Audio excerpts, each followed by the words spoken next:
Hello everybody, welcome back to the Lit and Nan Gang podcast. You are with Miss Graham and Miss Gough. And we are talking about Exposure this week by Wilfred Owen. It is, I feel it's quite an intense poem, this one. Definitely. Actually quite a hard one to read. Yeah, it's quite characteristic of Wilfred Owen though, isn't it? Yeah. His other poems can be quite difficult. Yeah, and poets of the time. Yeah. So, let's start with the jingle. Cracking conversation, analytical interpretation, and igniting imagination with the Lit and Nan Gang. Okay, so let's talk about Owen then, because he's like the most pitiful character I feel from World War One. No, that's not entirely true, but from World War One. So if you haven't already, please, I encourage you to look at the dates under his name, because that's probably the most important bit, I would say. He fought in World War One, but he died in 1918, and if you haven't worked out already, that's the year that war ended. Yeah. And specifically, he died 1 week almost to the hour before war ended, so a week at about 11 o'clock. Yeah. Which is so tragic. I always word it that if he'd have survived for 7 more days, he would have gone on to live a full life. Yeah, except he became a casualty of the war. Yeah, a martyr Yeah. of the war.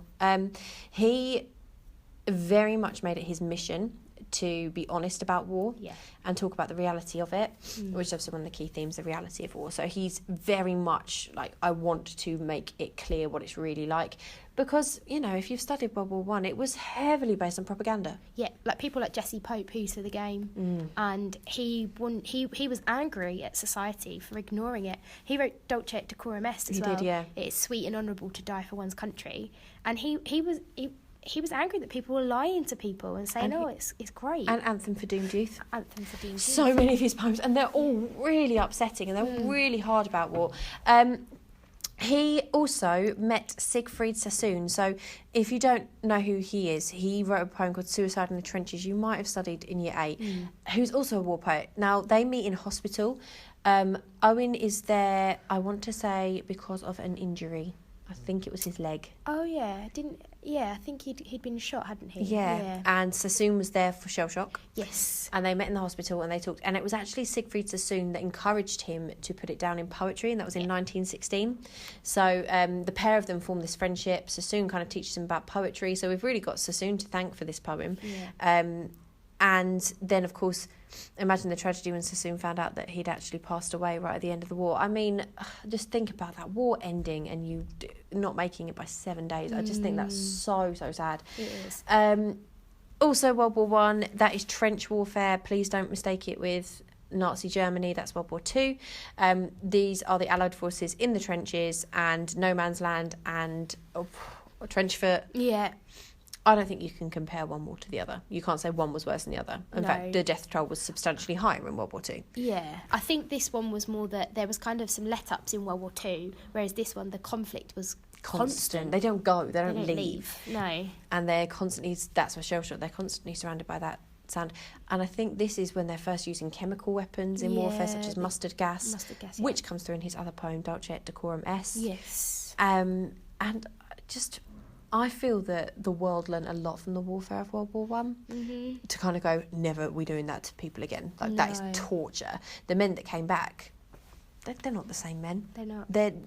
It's the first sign of, or the first semblance of recognised PTSD. Yeah. They called it shell shock. Awful war. Thousands died. You could research this till forever. You could be researching this up until the exam and still not find enough context on it. There's so much.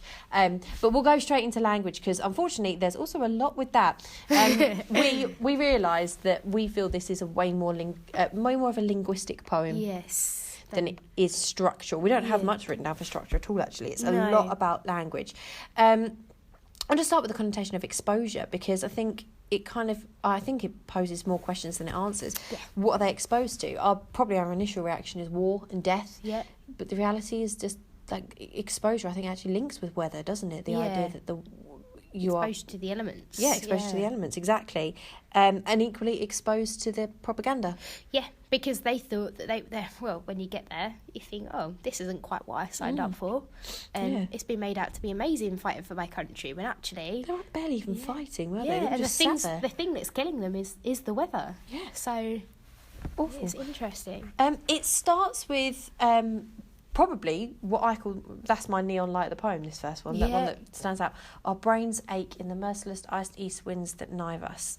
I love the sibilants. Oh, yeah. Merciless ice east winds that knife us. And you've got that, like, and they're talking about the wind. Yeah. And then you've got the sibilants that goes along with it. It's really sinister. And it reminds me of like those days when it's really like dark outside and you could just hear that whistling sound of the wind, and it does make you feel a bit scared and shiver. Yeah. And also then with the personification that knife us, that's how it feels, like they're being stabbed. And look at the idea that from the first line, it's the idea that the elements are attacking them. Yeah. That is warfare in itself, not just the battle that they're, well, not really fighting because they're sitting there, but that's not the real war. It's against the war with nature. Yeah, the war with nature. That's what they're really looking at. Yeah. And then we were looking at the ellipses at the end. It kind of builds tension throughout the poem. There's the continual use of ellipses, especially in this first stanza. Yeah. I always feel like it's almost like they're struggling to finish their sentences. They're so cold. Yeah. It creates this really slow pace to the poem. Yeah, and there's or we could interpret as kind of subtext, things that aren't said. What's left out. Yeah, the responses maybe or maybe they are just so frozen that they can't talk about those things. Can't completely. Yeah. What were you saying about the us on its own? Oh yeah, in terms of the structural, like if you look at it, like our brains ache in the merciless iced east winds that knife us. Us is separated on its own, and there's a lot of indented lines throughout the poem, which draws our eye to it, I would say. And it's like drawing your eye to the collective pronoun. The collective pronoun. Us. Yeah, everyone. No, not one of them is escaping this. They're all exposed. They're all vulnerable. Camaraderie again. Yeah, very similar to Remains. Yeah, indeed. Very similar. Then we go into the next line. Wearily we keep awake. And personally, I like that line. We, again, note the collective pronoun yet again. But I think that alliteration of the w sound, we did a quick research before, it's consonants. I think that sounds exhausted. Wearily we keep awake. It's a long sound. It drags on. It's not like a quick fricative or anything. Wearied is a longer sound, and it makes them sound exhausted. Yeah. Yet they're not fighting. No, it's that slurring, isn't it? Almost their words are slurring. Yeah. Not fighting. Silent. Yeah, definitely. The next thing I'll say is that refrain. Yeah. That repeated phrase, but nothing happens. Now, it doesn't matter what you call it. It's repetition. It is repeated throughout the poem. Equally, it's like a refrain, like in a song. Like you go back to this idea again and again, but nothing happens. There's no physical conflict in this. Yeah, they're not fighting. They're not fighting. It's the weather that's fighting against them. Yeah, and the irony I always feel with that line is, but nothing happens. The irony, but they're dying. So lives are being changed forever. Yeah. But it just doesn't feel like anything, and they're almost becoming emotionless to that because they're just so used to seeing it. Yeah, and I think this is very reflective of, or stylistic, as I say, of Owen, because he likes to highlight the futility of war. Yeah. He thought it was pointless, essentially. Yeah. People dying and against the wind or the cold. It's what's killed them. They went to war and they weren't killed in conflict. They were killed because they froze. Yeah. Though it is important to note that Owen is in conflict. Yeah, he was. Yeah, himself. Moving into standard 2, look again, personification. Watching, we hear the mad gusts tugging on the wire. I think that sounds really intimidating. The mad gusts, like they're trying to get at them. Maybe like the Germans tugging on the wire that they're meant to be fighting, but I feel it's like that really intimidating. Like twitching agonies of men among its brambles. That simile is like physical pain. And they're entrapped, aren't they? In that barbed wire. Yeah. Twitch. Oh, yeah, that verb there. Twitching is really emotive. Yeah, really quite hard. I mean, there's tons you can talk about here, like a dull rumour of some other war. I think that's a simile mentioning the propaganda, like another war, like the one they were promised, perhaps, when they're talking about the gunfire. But obviously they're not seeing it themselves, they're not seeing conflict. And then it says, but what are we doing here? This time not using the refrain of but nothing happens, but the rhetorical question, the confusion. I think it's really tragic that there's no answer. What are they doing there? We are left with the question as much as they are. The government don't answer it. We can't answer it. What were they doing there? Gosh, there's so much. Again, the weather is personified in stanza 3. Dawn massing in the east, her melancholy army attacks once more in ranks on shivering ranks of grey. And I think, again, this is the weather attacking, and I love the way it's ranks upon shivering ranks of grey. That's the Germans too. Their uniforms were grey. So you might talk about the grey of the men, sort of they are grey as a metaphor because they're emotionless, toneless, all of this.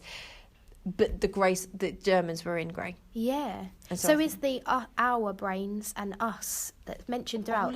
All of them. It's not just him writing about the British experience. I don't think so. I think it's every soldier that's out there. He thinks it's pointless, so he must see it's pointless for them too. And the way that they're just sitting there shivering just makes them look so weak in comparison to the weather, and it is personification. We have that sibilance. It's in stanza 3, clouds sag stormy. And then, beginning of stanza 4, sudden successive flights of bullets streak the silence. And this time it's not the weather. This time it is the bullet. It is warfare. So that bullets in the air. Pss, pss, pss. But he then mentions less deadly than the air that shudders black with snow, and it's that complete contrast, isn't it? He takes a line and you think, oh, here's battle, here's warfare. Oh no, it's not. It's juxtaposed instantly with that. It's less deadly than the air. We're used to bullets being deadly, but no, it's black with snow, and I think that's so good because you've got that you've got that oxymoron, black and snow. But black having the connotations of death and evil and all of that. He almost reverses a lot of things here as well, because it's the with sidelong flowing flakes that flock, pause and renew. Flowing flakes. It is fricative, but if we look at the connotations of flowing, there's almost like, and flakes, it's almost like these gentle kind of connotations that flock, pause, and renew. Renew, you often think of spring, things being reborn again, but here it's renewing that pain. So he's reversing traditional connotations almost. I feel as well that it's so careless. The flowing flakes that flock, pause and renew, yet this is what's going to kill them. I feel that the juxtaposition between that as well, there's something so gentle, which would snow brings ideas of joy and excitement and festive times, yet it's not at all. And it's actually highlighted with nonchalance. The wind's nonchalant. The wind doesn't care. Again, that's personification yet again. And look at the alliteration. We watch them wandering up and down the wind's nonchalance. They are just sat there as this snow falls, and it's like bullets. It's like death sentences, and they are weary and they're exhausted, and there's nothing they can do. God, he uses a lot of the same imagery. Like he does. The technique over and over again, doesn't he? It's like an extended metaphor almost, isn't it? Like a conceit. The whole conceit. We have more fricative alliteration. Pale flakes with fingering stuff come feeling our faces, and I think that personification and fricative alliteration, I like the way it's like feeling our faces. It's like looking for signs of life, and to eliminate it. I feel. And we cringe in holes back on forgotten dreams and stare. Those forgotten dreams, things of the past that perhaps they were hoping for to get out of the war, things that they were, before they were enlisted. I guess. I mean, I know it's fictional, but it reminds me of, in Blackadder. At the end of Blackadder goes forth, and one of the men says, I'd make it out alive, marry Mary and stuff. And that's what that line, I know that's fictional, but that's probably what they're doing, thinking, God, if only I could have got home and married that girl. And kind of putting their life into real perspective. Now, at the end of this, it goes, is that why we are dying?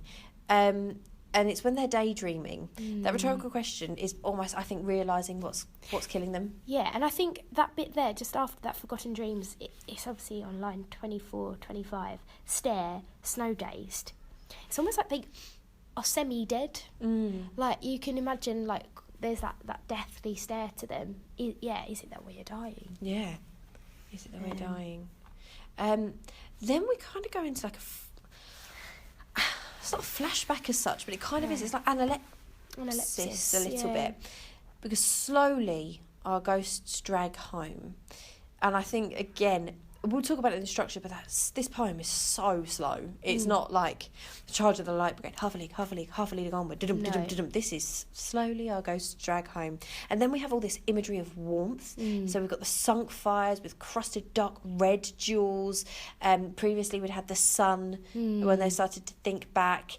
And I think that, you know, that idea of warmth in comparison to where they find themselves. Yeah.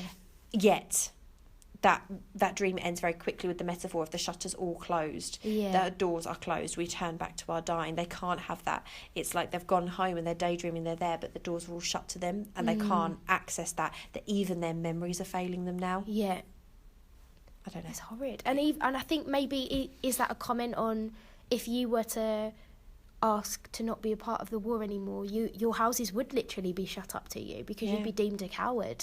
I know obviously that's something contextually like you think about, and it's more about the weather here and the dreams, but yeah, you could certainly consider that too. Yeah, definitely. So it's like, well, I can't go back home, so we turn back to our dying. Yeah, and I think that line, we turn back to our dying, is stark. There's no I mean, maybe argue it's a metaphor, we turn back, but I always think that that's a turn of phrase anyway, isn't it? Yeah. We turn back to our dying. No technique. No. It's developed from the question, is it that we're dying? We turn back to our dying like, well, this is where it's going to end for us here in this trench, in this freezing cold weather. God, it's so sad. And then we move into this almost religious stanza. Yeah. Since we believe not, otherwise can kind fires burn, we can't believe in that warmth. And then we have a few more phrases of that. For God's invincible spring, our love is made afraid. You were talking about this, weren't you, with the religious imagery? Yeah, it's almost like he's questioning his faith in God.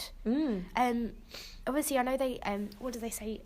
He grows the wheat and sows the chaff. Is that what they call it? That rings a bell. Yeah, like when people talk about God and it's like, well, if God exists, why is there all this suffering? Well, he's like watching us. And he's kind of questioning that. How can he let people go through this and not do anything about it? So it's like, for love of God seems dying when everything around them seems to be breaking down, and they feel they're most exposed and most vulnerable. How can they believe in God now? Yeah. So is that a comment he's making? Yeah, that even, and bear in mind contextually, 19 whatever this is. Yeah. It would have been a secularised society anyway, wouldn't it? Yeah. There would have been less people believing in the more church. than today. More than today, definitely, yeah. But we're becoming increasingly secular, and probably this war would be a huge part to do with that. Yeah. And then we move into that final stanza, and again, frost will fasten, so fricative alliteration. Oh, the bit I hate, where the burying party picks and shovels in shaking grass, pours over half-known faces. That, I can't even fathom that. That's burying people you knew, but half-known. Suggests that they didn't have enough time to get to know people, did they? And maybe even half-known, just even they're pausing out of respect, that camaraderie again. Yeah. And the shovels in shaking grass. Now, we know they're freezing, but is that also fear? That they're looking at their future. Yeah. All their eyes are ice. That metaphor for death, yet they are sitting literally in ice. I think that it's like, if you were going to end a poem, Owen, and bring it circular, I think that's amazing. The merciless iced east winds at Nivus, and now their eyes are ice. They have become death. They have become death. Yeah. And nothing happens. Yeah. And the true helplessness. I think we're depressing ourselves, Miss Gough. We're both sitting here with really anguished faces. He's very powerful, I would say. Do you know, I find my classes don't like this one very much. Like, it's really boring. I love this one. Yeah. I love this one. But I guess that kind of comes into the structure. I think he intended this to be a bit, the phrase I use is monotonous. Yeah. I think it's meant to be. I think he wanted to get the idea of they are doing nothing. They aren't fighting. No. So we've got 8 very regular monotonous stanzas that are just, there's no rhythm, there's no rhyme. No. It's just... This is life. And if you want, I mean, key thing, reality of war, I think this is probably your key poem. Yeah. You would hope this one would come up. Yeah. And more than that, I don't really have a lot about structure. No. You go back to that refrain. And other than that, it's just the indented parts, which draws our attention to it. You might want to look at that. Because obviously he's done that for a reason. Yeah. Yeah. is that to show that they are exposed on the page? We turn back to our dying. These are the nothing exposed happens. areas. They're exposed, yeah. And they're pretty much all in reference to death, aren't they? They are, yeah. Yeah. Yeah. Interesting. In terms of themes then, obviously war, the reality of war, that I literally just said, I would kind of hope this would be my named poem if I got the reality of war. Yeah. And it goes really well with Bayonet Charge, War Photographer and Remains, all Yeah. in slightly different ways. Yeah. Bayonet Charge, I mean, it's the same war in Bayonet Charge. It is. The key difference being is that this is a true, genuine account of war, whereas Ted Hughes's is a fictitious view of war. Yeah. However, the same war, yet they're presenting really similar things. Didn't Hughes's father, wasn't he in the war? Yeah. So, yeah, he probably would have heard stories, but it may be embellished somewhat, whereas this is literally... This is true. Yeah. This happened. Yet soldiers are still constantly questioning, what are we doing here? Yeah. In both of them. No one can answer it. And no one can answer. Yeah. And then realities of war. I mean, I think War Photographer and Remains are like a little pair that go together really well. But nonetheless, the reality of conflict in Remains is obvious emotionally. This one is very unemotional, I'd say. So there's no emotive language. Yeah, it lacks emotive language because it's almost forcing us as readers to feel it. And feel it. Yeah. Like he couldn't actually tell us like, oh, this is what it feels like. So I'm going to do it through the language and get you to feel a sense of our pain and our hardships. Yeah, definitely. Yeah. And then War Photographer, again, it's a very different kind of effect. That's why I think War Photographer goes well with Remains, if I'm honest, because I feel like it's both people who've been in conflict, seen awful things, and then are telling their story. Now they're back home. I think in that sense they go together really well. But it does go well here because War Photographer, there's this huge idea of feeling like you've got to do something. Yeah. And you're there to do a job, but at the same time being really unsure about it. And there's a detachment, isn't there? Because obviously the photos, you only see a certain aspect of it. So it's almost like that. There's only a certain aspect detached. And I like the idea that War Photography is almost what could be creating the propaganda that Owen so hates. Yeah. You know, here's war, here's photos of the soldiers all out. That's the War Photographer's job. Yeah. Yeah, to document the death as well. But I feel that it would also create that propaganda that Owen is so critical of. Yeah. Yeah, he never mentions it. He never actively points a finger at the government, but you know that's what he's saying. Subtle references, yeah. And then the effects of war, and I've got Remains, War Photographer. I don't really think we need to talk about those a huge amount again. No. And Poppies, I think this one, they're both about death, but this is the waiting to die, the soldiers waiting to die, and Poppies is the death of a child. Yeah, her your son. child. Yeah, her son. They go together quite well. Yeah. However, I think as well this one is key for the power of nature. Yeah. Storm on the Island, again, I always feel that this, I don't think the example are kind of trying to trip kids up in the sense of they put poems next to each other in anthologies that go.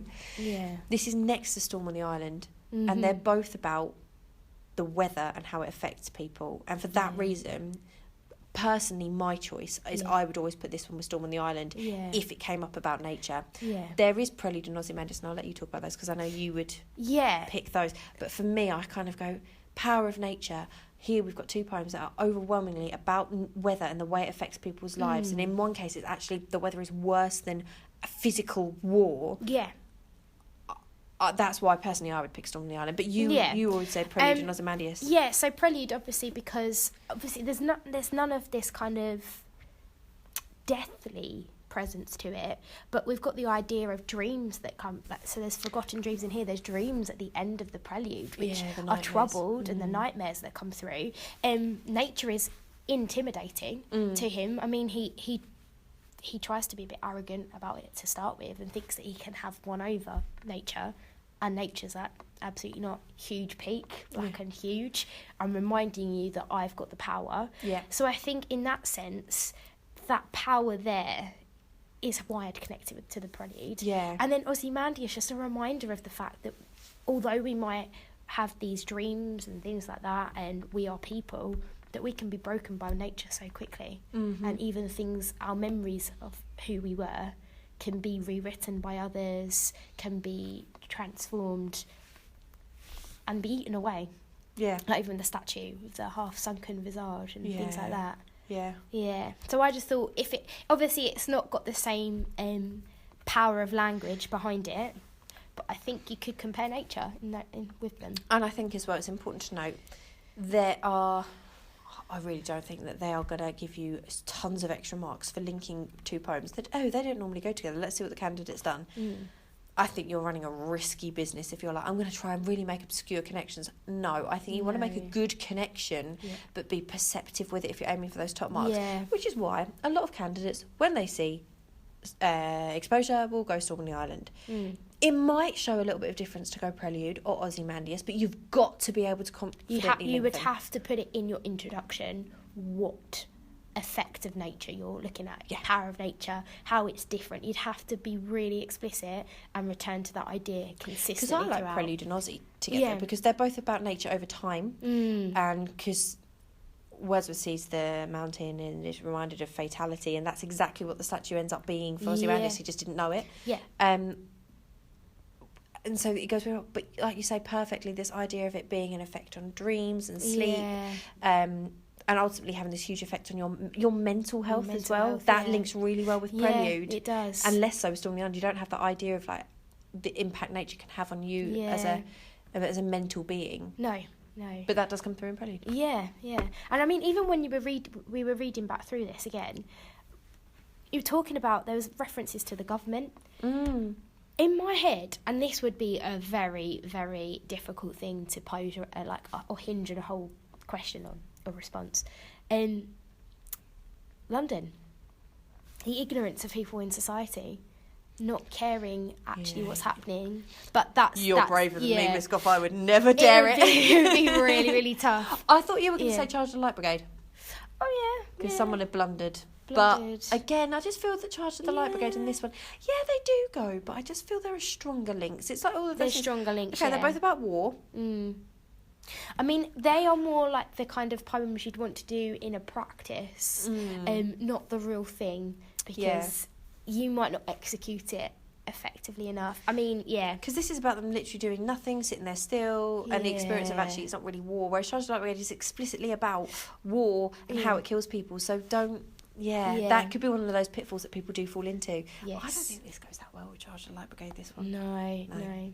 Ignore my London comment. No. If someone wants to write a question on London and bring it to Miss Gough and prove to her it can, or maybe to me and prove to me it can be done. I mean, someone linked Remains to London last year. I think one of my kids might have done. Yeah, because they spoke about the French Revolution. Yeah. Well, if it worked, did it work? I think they got 6, so... so limited maybe. somewhat, but... Limited somewhat. I just think sometimes you try and be perceptive and you end up over-reading. Yeah. That's a real danger. Yeah. So if we've taken nothing from this podcast, it's that please pick a good poem. Don't be too... No. But if you want to obviously access those higher levels... Maybe can practice. Go for a poem that not everybody within the country might potentially be looking at, but make sure you really frame what you're saying in your introduction. And obviously don't pick really, really obscure ones where you're like, there is no link there whatsoever. Yeah, let's link this with checking out my history. There goes so well. Okay, so Miss Gough and I are recording quite a few podcasts this evening. We're doing a little back catalogue. I don't know what we've got coming up next. I think we'll probably just get Ozymandias and London done. We're going to try and get a few more uploaded, as we've said, because otherwise it would take you past the GCSE by the time we got all these done. We really hope you're finding them useful. And as always, if you do have any questions, feel free to pop into either of us and ask us any questions that you might have, and we'll be happy to talk you through them. Yes, indeed. Thank you for listening, guys. See you next time. Bye. Bye.